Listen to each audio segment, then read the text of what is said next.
आप सभी को नमस्कार, प्रणाम, जय श्री कृष्ण। भाइयों, आज मैं आपके समक्ष श्री मद् भगवद गीता के कुछ श्लोक, एक दो श्लोक का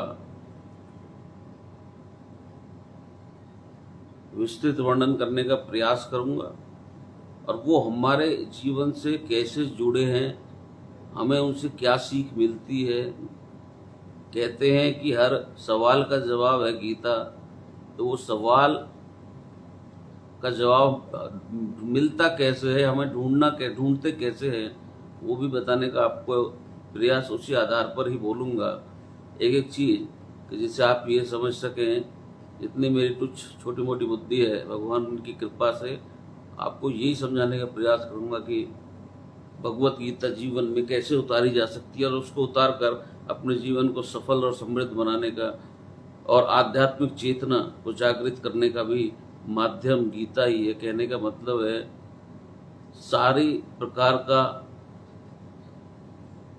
जितने भी संसार के दुख परेशानियां जितनी भी हैं, वो सब उनका सबका जो इलाज कह लीजिए या उनका उपाय कह लीजिए, सब कुछ गीता में नहीं है। तो गीता अकेला हमारा एक ऐसा महाकाव्य है, महाग्रंथ कह लीजिए, कि उसके अंदर कुछ ऐसा भगवान नारायण ने कुछ नहीं छोड़ा है। वन टू ऑल, बचपन से लेकर और बुढ़ापे तक एक एक चीज, राष्ट्र समाज, मतलब छोटे से परिवार से लेकर राष्ट्र तक सभी चीजें उसमें बताई हैं। बिंदु से लेकर सिंधु तक सब कुछ है उसके अंदर। तो आज मैं आपके सामने बोलने जा रहा हूं, कोई गलती हो तो भाई क्षमा करना।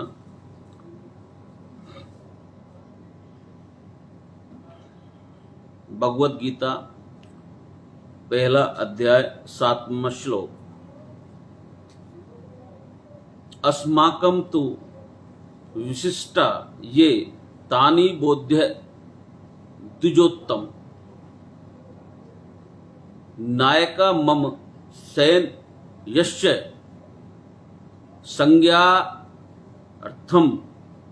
संज्ञार्थम तान बिर्बीमते। 7वां श्लोक है पहले अध्याय का। हे ब्राह्मण श्रेष्ठ, आपकी सूचना के लिए मैं अपनी सेना के उन नायकों के विषय में बताना चाहूंगा जो मेरी सेना को संचालित करने में विशेष रूप से निपुण हैं। ओ ब्राह्मण, फॉर योर इंफॉर्मेशन, दुर्योधन बोलते हैं, कहते हैं, कह रहे हैं। ये कौन बोल रहा है? दुर्योधन। ओ ब्राह्मण, for best of your information, पहले बोल रहे हैं वो क्या? द्विजोत्तम, यानी कि द्विजोत्तम बना, द्विज और उत्तम से मिलकर। द्विज मतलब ब्राह्मण और उत्तम मतलब सारे ब्राह्मणों में जो सर्वश्रेष्ठ है, जो उत्तम है, सारे ब्राह्मणों में उत्तम। किसको बोल रहे हैं? ये द्रोणाचार्य, गुरु द्रोण को बोल रहे हैं, जो उनके गुरु हैं, उनके मेंटर हैं।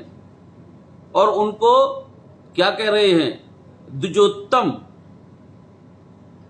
तुम द्विज में उत्तम हो, मतलब ब्राह्मण, तुम ब्राह्मणों में उत्तम हो।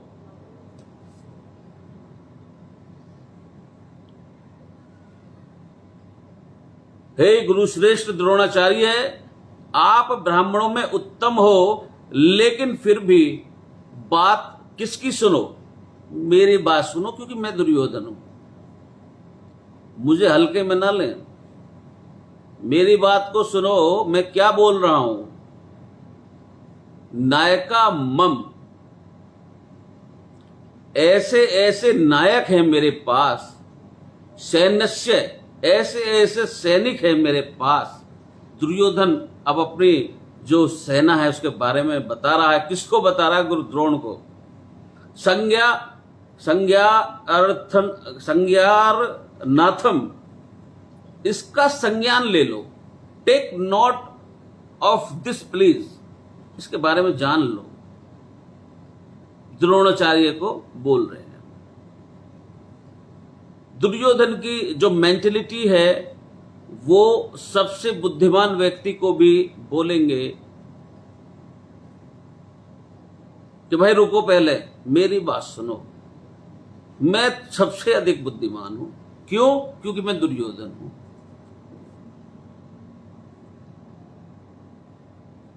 फिर आगे क्या कहना चाहते हैं ये?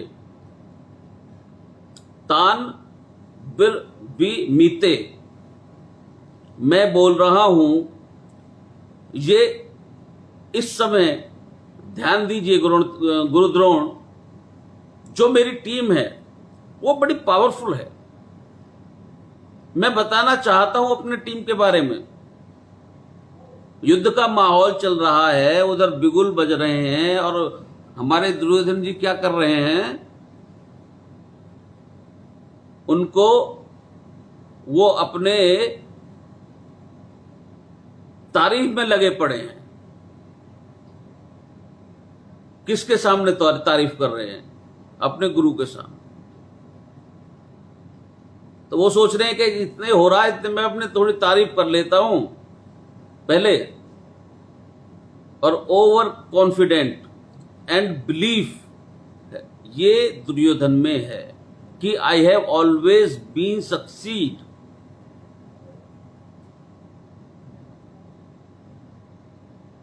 ऑन स्ट्रॉन्ग मेंटेलिटी, डिजायर, हर चीज का क्रेडिट लेने का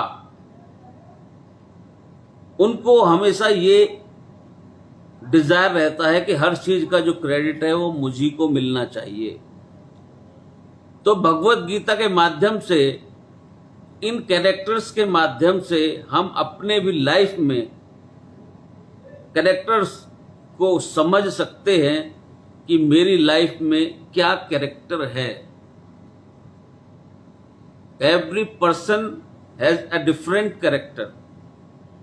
एक्सट्रीमली कंट्रोलिंग और डोमिनेटिंग कैरेक्टर है दुर्योधन का।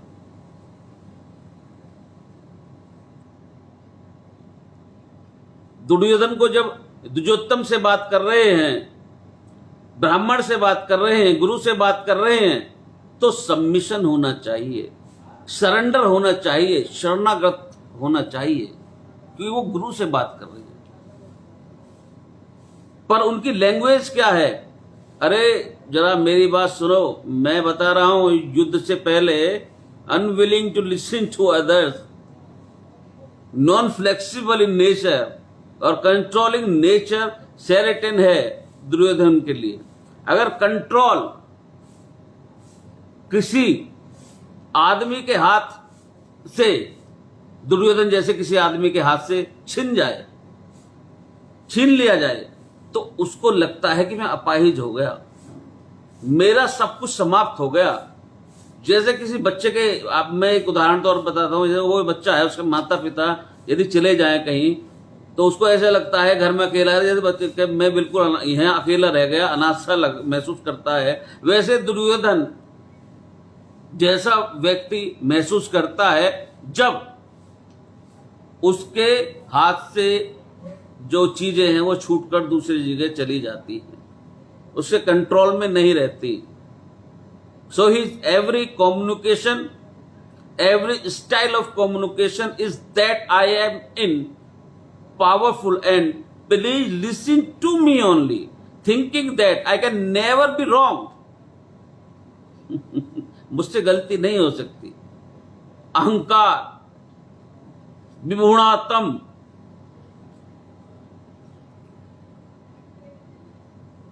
कर्ताः मितिः भन्यते।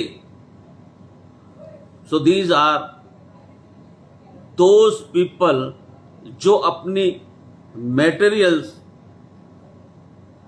पोजेशंस के बारे में ब्रेक करेंगे, बताएंगे। आपने कई लोग देखे होंगे, और आजकल तो बहुत, कई क्या सभी ऐसे ही हैं, अपनी गाड़ी के साथ अपना फोटो खिंचवाते हैं, अपनी गाड़ी के ऊपर हाथ रखकर फोटो खिंचाते हैं, अपना ये क्या बोलते हैं उसे, ब्रांड दिखाना चाहते हैं, अपनी घड़ी का ये भैया इस ब्रांड की है, मोबाइल दिखाना चाहते हैं, और सब कुछ। A lot of people like that, आप देखते हैं, मिलते हैं उनसे। मुझे तो भाई आज तक सभी ने यही पूछा है जितने मिले हैं, भाई क्या करते हो, कितना कमाते हो, कितनी प्रॉपर्टी है? भाई हम पे तो ना कुछ भी, अब क्या करें, नहीं है तो हम तो कुछ नहीं करते भाई। लेकिन जो हर चीज को दिखाए, हर चीज को आगे अपना शो ऑफ करे, it is Duryodhan mentality, to actually talk about your position. ये दुर्योधन की मेंटेलिटी क्या है? Having an opinion on everything. कोई भी बात हो रही हो, मैं पहले बोलूंगा। कोई भी सब्जेक्ट हो रहा हो, पहले मैं बोलूंगा। तो कुछ ज्ञानी आपको मिलेंगे, बहुत मिलते हैं भाई, हम तो ज्ञानियों में रहते हैं, मूर्ख इंसान है हम तो। एक मानसिकता मिलती है इस तरह की आपको। आप कोई भी सब्जेक्ट छेड़ लो, उस पे उनको बोलना ही बोलना है, चाहे कुछ हो जाए। और ये दो प्रकार के हैं। कुछ लोग इसलिए कहते हैं क्योंकि उनके पास कुछ कहने को है, और कुछ लोग इसलिए कहते हैं कि बस उन्हें कुछ कहना है। आपने देखा होगा, लोग बैठे हैं, बातचीत हो रही है, तो उनमें एक भिन्न प्रकार के व्यक्ति आते हैं कभी, तो वो किसी, अरे नहीं मैं बताऊंगा आपको, नहीं नहीं नहीं आप, तो वहां पे शांत हो जाना सबसे उचित होता है। क्योंकि उन्हें बस कुछ कहना है, अपनी एक स्टेटमेंट जरूर देना, सब हर बात का फुल स्टॉप नहीं होने देंगे। वो उसको आगे कोशिश करेंगे कि इट विल बी बड़ी होती, लार्ज होती चली जाए।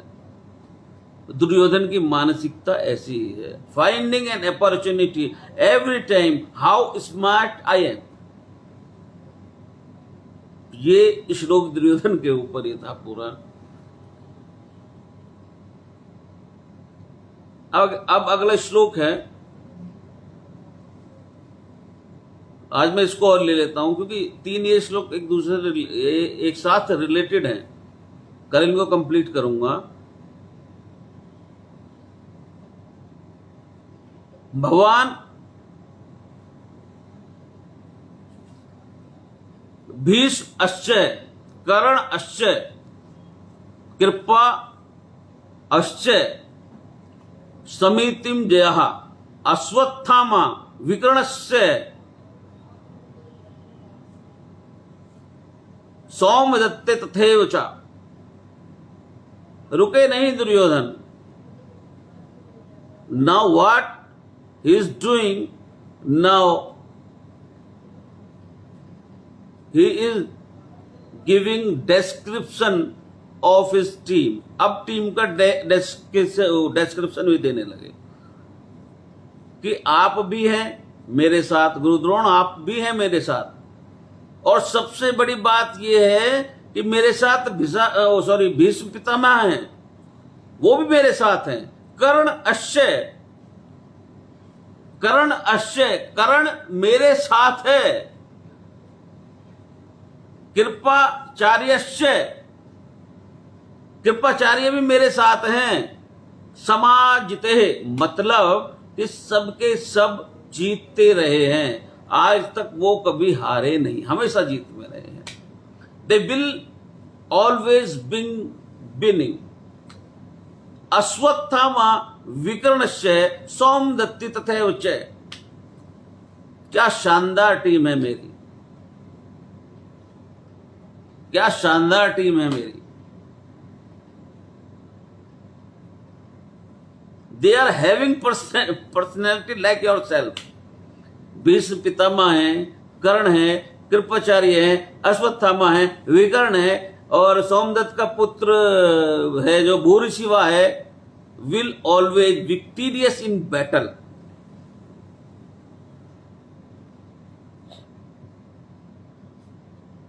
ये हमेशा जीते हैं युद्ध में, कभी हारे ही नहीं आज तक।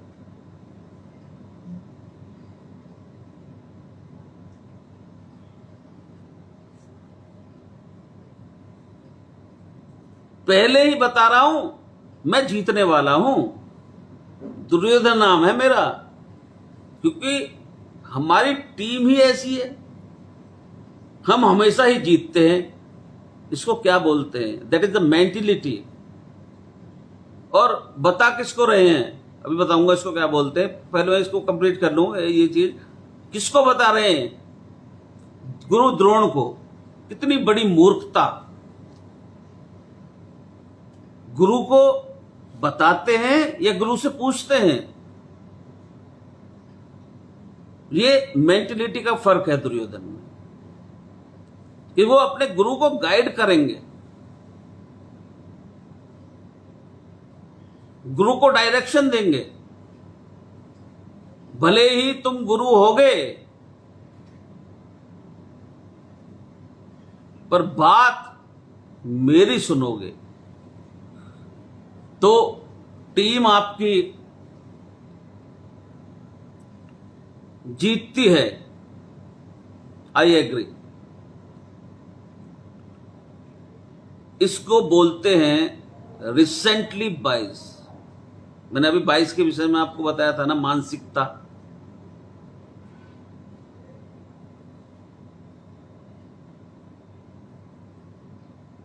मैंने आपको अभी बताया था 22 का मतलब एक तरीके से उसको मानसिकता कह लीजिए, या हमारे अंदर जिन चीजों का विचार अधिक हो जाता है बचपन से, या अधिक विचार जिन चीजों के इकट्ठा हो जाते हैं, थिंकिंग प्रोसेस जिस चीज की तरफ बढ़ता है, हमारी वही मान्यता बन जाती है।